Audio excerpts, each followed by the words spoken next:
Today I'm going to talk about Flame in the Mist, and this review will contain no spoilers. I got this book at TLA not so long ago, and I did a book haul video. One was one of the books that I wanted to read the most. Story focused on Mariko, who is promised to the son of the Emperor's favorite consort, but she gets attacked by a group of assassins on her way to the Imperial City, and everyone dies except for her.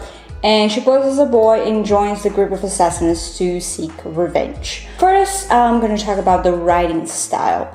Renee has a lyrical voice. She really managed to bring things to life with her writing. But even though her writing is beautiful, it's not overpowering. It fits the tone of the novel, and I have nothing else to say other than I'll give it 5 out of 5. Now let's talk about the characters. I love the characters in this novel. Mariko, she's like a curious, analytical girl, but many times she overthinks the situations and makes mistakes. She feels real and it's easy to sympathize with her, and I also like the other characters in the story.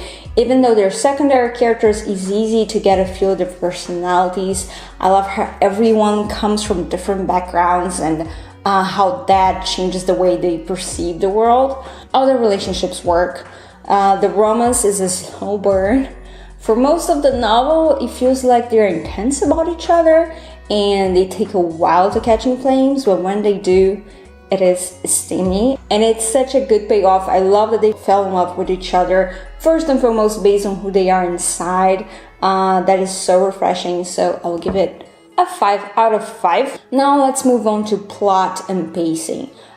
This story is well layered and focused on a couple of POVs, all of them converging on Mariko's POV, and it fits like a puzzle. At the end, all those pieces come together, the pieces are well foreshadowed. It's a thing of beauty. There are some sword fighting scenes, but the story has more of a political focus. I have to say that the dialogue in this novel is spot on. The book proves that you do not need a bunch of action scenes to create conflict. The sharp dialogue scenes will keep you at the edge of your seat because there's so much tension in the air. When it comes to pacing, I don't think in terms of like fast-paced equals good and slow-paced equals bad. Each scene has to lead to the next, and this story needs to have a natural flow. And the pacing of this novel is just right. I was entranced and it was really hard to stop reading it, so I'll give it a 5 out of 5. Now let's move on to world building. As always, Renee can create these beautiful images in your head and really bring a novel to life using all of your senses. It's not overly done at all though. It's just enough to make you visualize and feel the place and time. She uses the Japanese terminology, but I don't think she went overboard with it. And I love how she showed Japanese culture and Japanese way of thinking. The way Mariko puts her family first and how her goals are aligned with that, it just feels right for a Japanese girl, so it's a 5 out of 5. Again, now let's move on to theme. This is an empowering novel for women, and not in a preachy or cheesy way. It really shows the struggles and how Mariko grows into being who she is.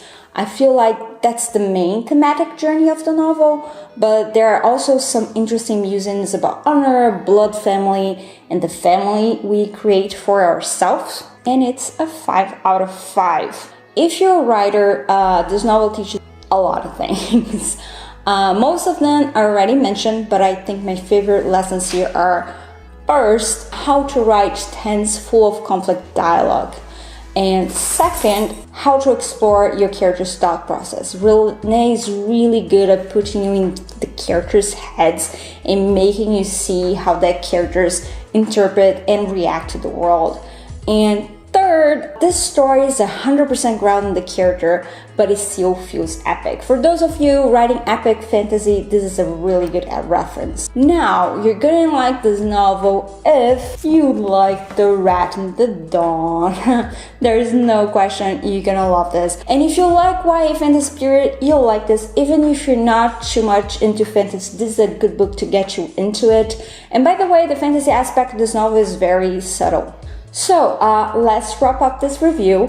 It's 5 out of 5 total. I absolutely love it. It's beautifully executed. I'm gonna move on to the part some of you have been waiting for. I'm going to review the giveaway winner from my previous video. So I decided to use a scientific method. Basically, Fuss will be the judge. He picked a hand, and we did this a couple of times until we got our winner.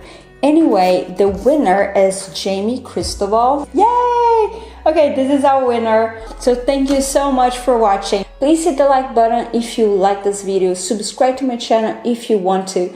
And let me know if you're excited to read this wonderful novel. And yeah, bye!